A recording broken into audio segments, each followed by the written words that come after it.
मनोरमा जी खाना खा रही थी, लेकिन रोटी खत्म होने के कारण बीच में ही बैठी एक थाली में थोड़ी सी सब्जी लिए इधर उधर देखने लगी कि कोई उनकी बात कहे बिना ही समझ ले और एक रोटी लाकर दे दे। पास में बैठा छोटा बेटा सुमित उनकी बात समझ गया था, मगर फिर भी खामोश रहा, क्योंकि घर में किसी की भी इतनी हिम्मत नहीं थी कि बड़ी बहू के होते हुए खुद से कोई खाना ले ले।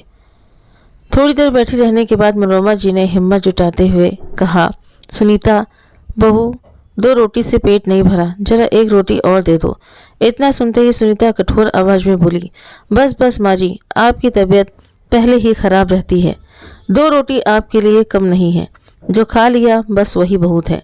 तो मनोरमा जी पास बैठे अपने बड़े बेटे संजय की तरफ उम्मीद भरी नज़रों से देखने लगी कि शायद वो कुछ बोलेगा, मगर संजय तो इस तरह खाने पर झुका हुआ था जैसे उसने कोई बात सुनी ही ना हो। ये देख मनोरमा जी कुछ नहीं बोली और हाथ पोंछकर उठने लगी, क्योंकि तभी छोटे बेटे सुमित ने अपनी भाभी से कहा, भाभी, जब माँ सारा दिन घर में काम करती हैं तब तो आपको उनकी तबीयत का ज़रा भी एहसास नहीं होता।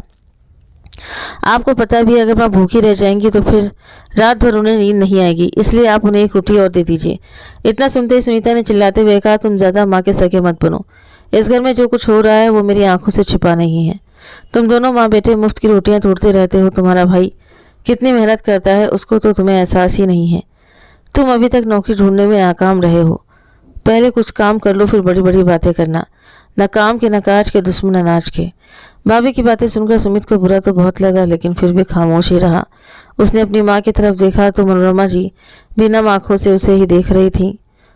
उससे अपनी माँ की भूख बर्दाश्त नहीं हुई, इसलिए उसने अपनी थाली से एक रोटी उठाकर मनोरमा जी की थाली में रखते हुए कहा, माँ आप ये रोटी खा लो, आज मैं एक रोटी ही खाऊंगा।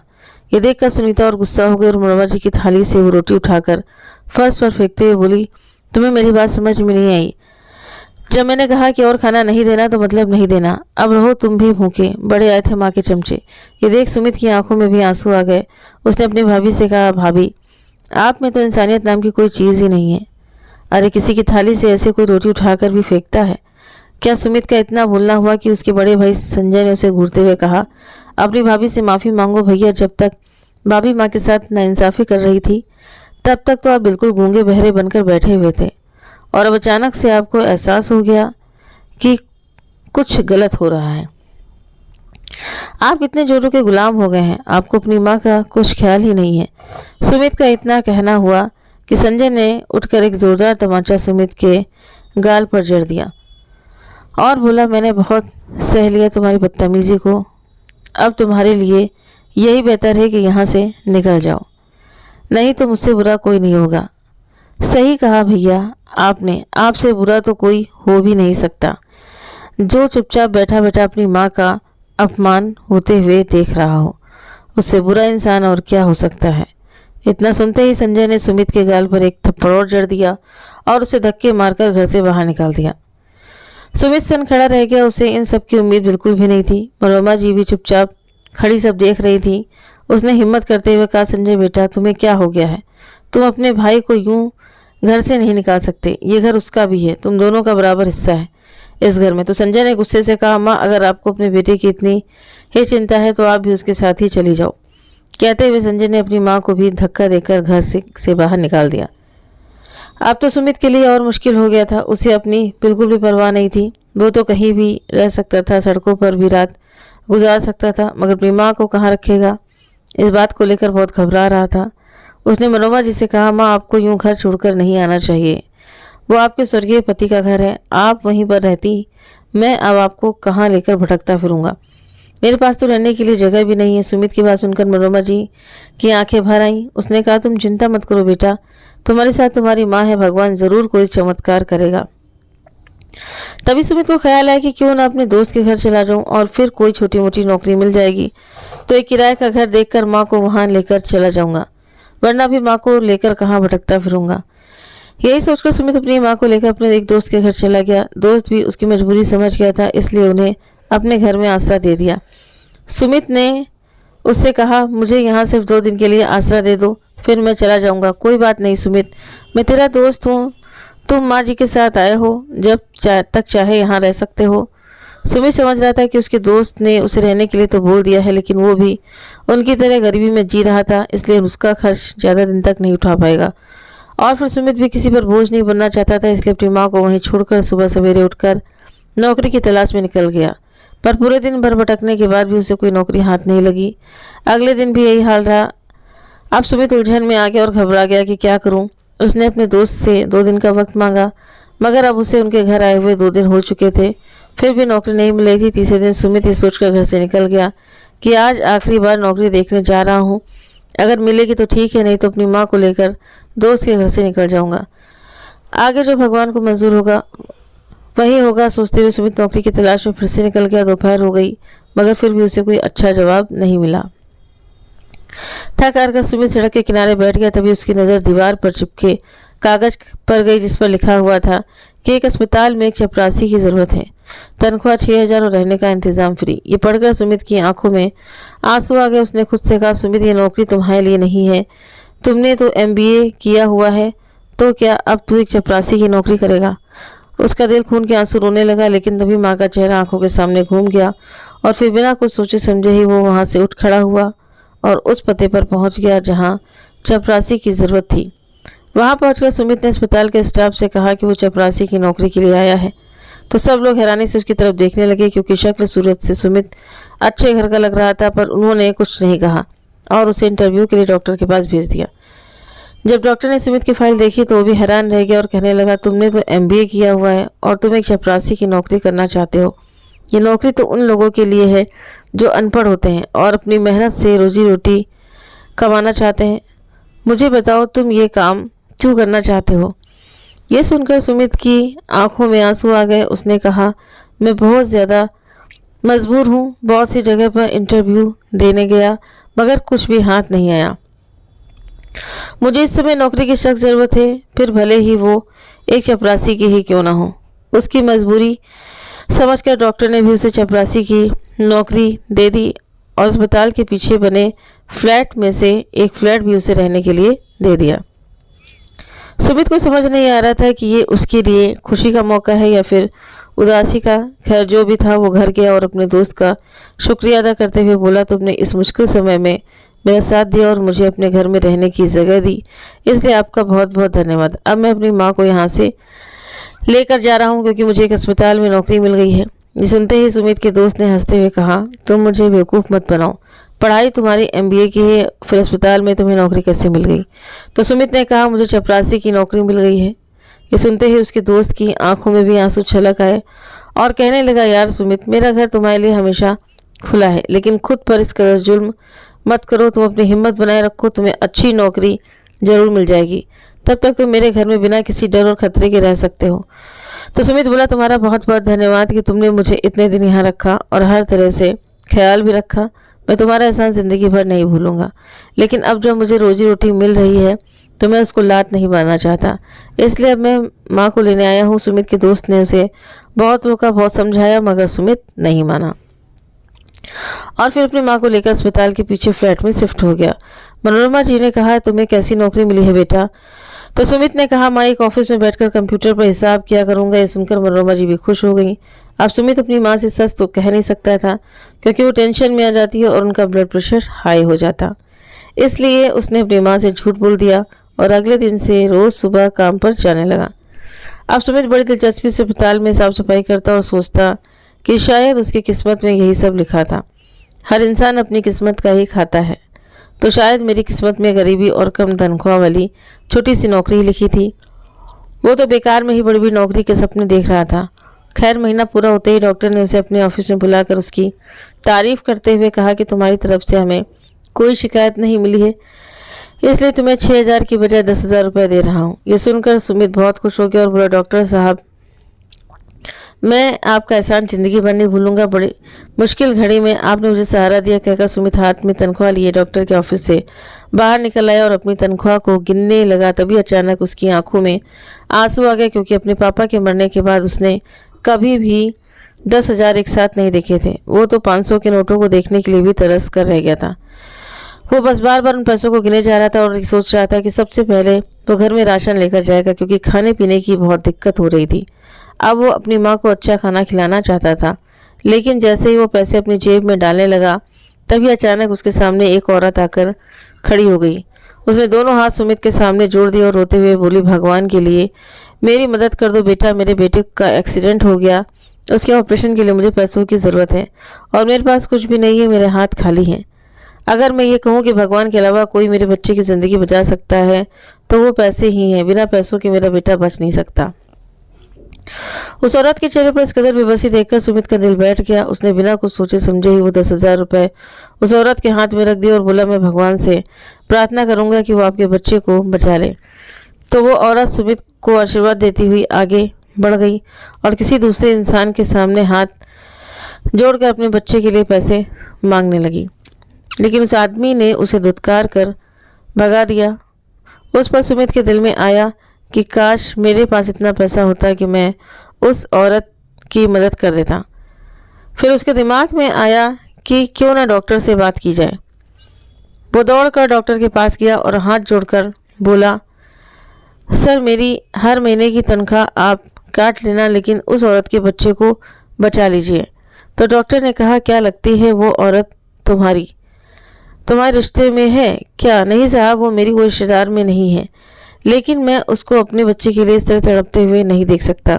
सुनकर डॉक्टर की आंखें भी नम हो गईं। उसने कहा, खुद के पास खाने के लिए खाना नहीं है और दूसरों की मदद करना चाहता है। सर, हम किसी की मदद करेंगे तो हमारी मदद ऊपर वाला करेगा, इसलिए सर आप मेरी तनख्वाह काट कर उस बच्चे को बचा लीजिए।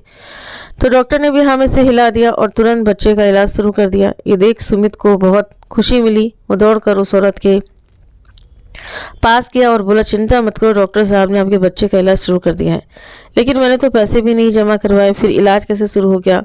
उस औरत ने रोते हुए कहा। तो सुमित बोला, मैंने डॉक्टर साहब से बात की है, वो आपके बच्चे का इलाज शुरू करने के लिए तैयार हो गए हैं।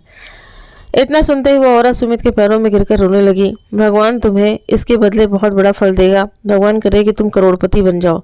उस औरत की दुआ सुनकर सुमित हंसने लगा और आगे बढ़ते हुए सोचने लगा कि करोड़पति बनना तो बहुत दूर की बात है, अब तो उसे 2 वक्त की ढंग की रोटी खाना भी उसके नसीब में नहीं लग रहा था, क्योंकि आज उसे जो तनख्वाह मिली थी वो भी उसने उस औरत को दे दी और अगले 5-7 महीने तक मिलने वाली तनख्वाह के लिए भी उसने डॉक्टर को मना कर दिया। ये सब सोचते हुए सुमित घर गया तो मनोरमा जी उसी के इंतज़ार में बैठी थी और कहने लगी, बेटा क्या लेकर आए हो? तो सुमित की नज़रें शर्म से झुक गईं, मगर उसने माँ को झूठी तसल्ली देते हुए कहा, माँ मुझे तनख्वाह आज नहीं मिली, कल मिल जाएगी, आप परेशान ना हो। तो मनोरमा जी ने उसकी तरफ देखा और सूखी रोटी अचार के साथ खाने लगी। ये देख उसका दिल टूट गया, मगर वो भी क्या कर सकता था। वो खाना खाए बिना ही बिस्तर पर लेट गया। तो मनोरमा जी ने कहा, बेटा चिंता ना करो, भगवान हमें बहुत कुछ देगा, तुम खाना तो खा लो। तो सुमित ने कहा, माँ ये मुझे झूठी तसल्ली ना दिया करो, भगवान हमें कुछ नहीं देगा, हम दोनों यूं ही ज़िंदगी गुजार देंगे। नहीं बेटा, ऐसा नहीं कहते, भगवान के घर देर है अंधेर नहीं। वो बातें कर ही रहते कि तभी घर के दरवाजे पर किसी की दस्तक हुई। सुमित ने जाकर दरवाज़ा खोला तो सामने 2 आदमी खड़े थे। सुमित ने कहा, आप लोग कौन हैं? मैं आपको नहीं जानता। तो उनमें से एक आदमी ने कहा, चिंता ना करो, आप हमें नहीं जानते, मगर हम आपको अच्छे तरीके से जानते हैं।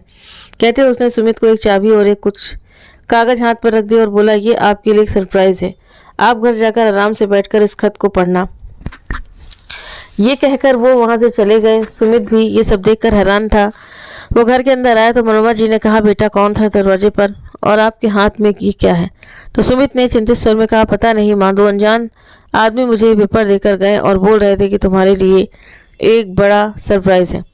मुझे खुद इस बात का नहीं पता कि इसमें क्या लिखा है, अभी देखता हूँ। कहते हुए सुमित ने वो कागज़ खोला और पढ़ने लगा।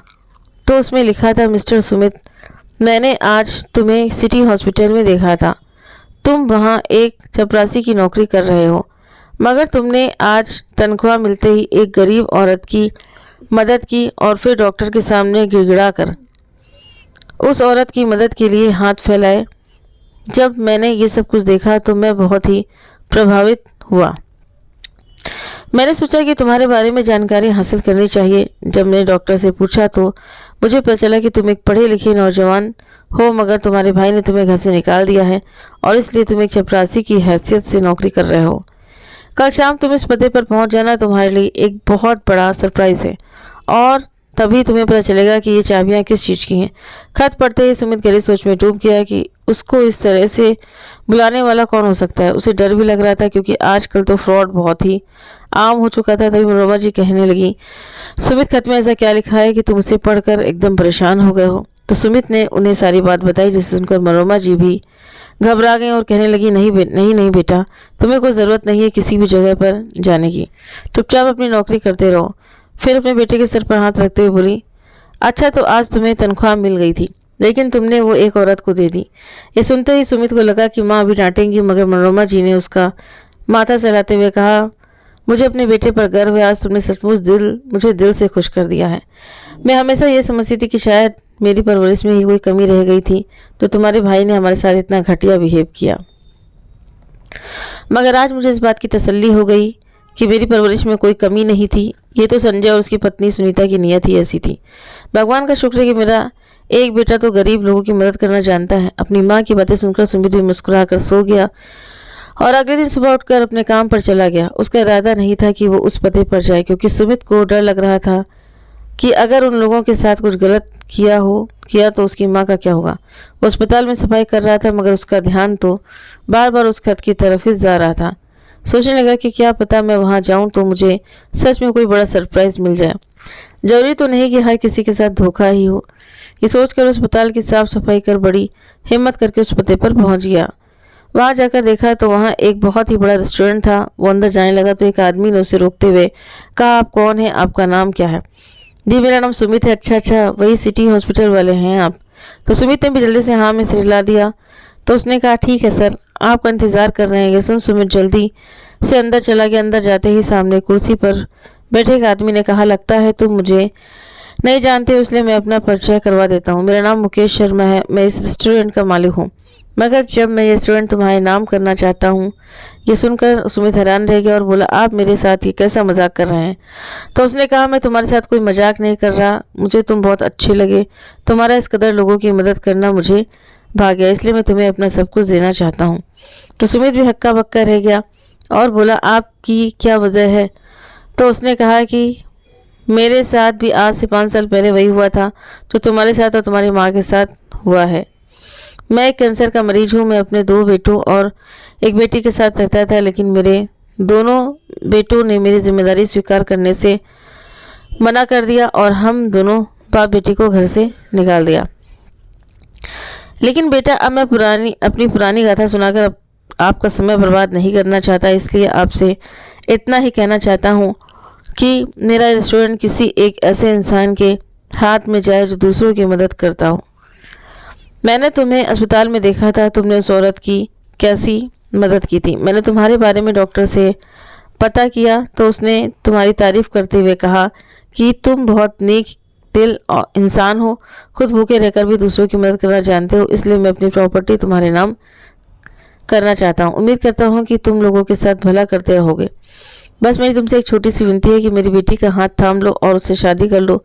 मेरी एक ही बेटी है, मैं उसे उसके भाइयों के हवाले छोड़कर नहीं जा सकता। वो बहुत ही मासूम है।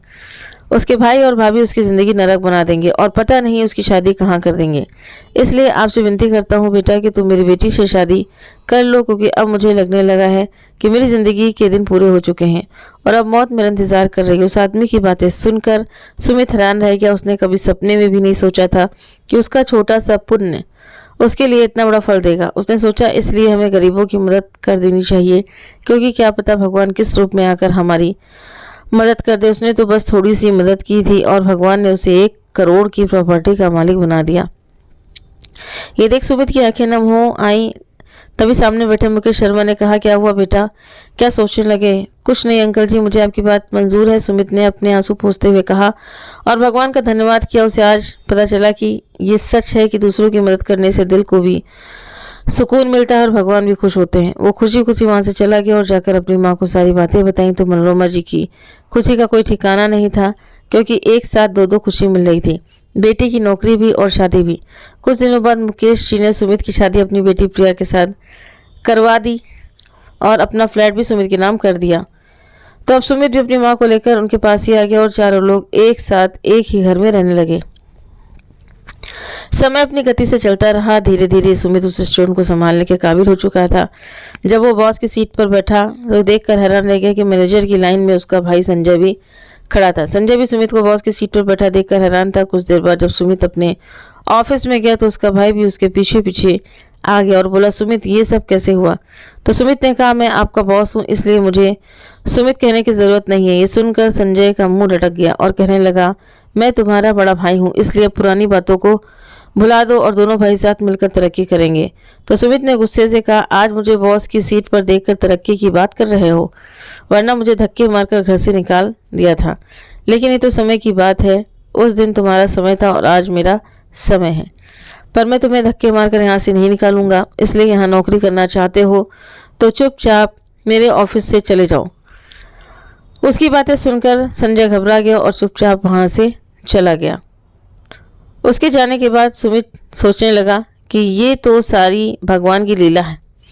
कोई हमें घर से निकाल देता है लेकिन वक्त बदलते ही वो हमारे पैरों में गिरने को तैयार हो जाता है। इसलिए भगवान के सामने रहकर हमें कभी किसी चीज़ का घमंड नहीं करना चाहिए।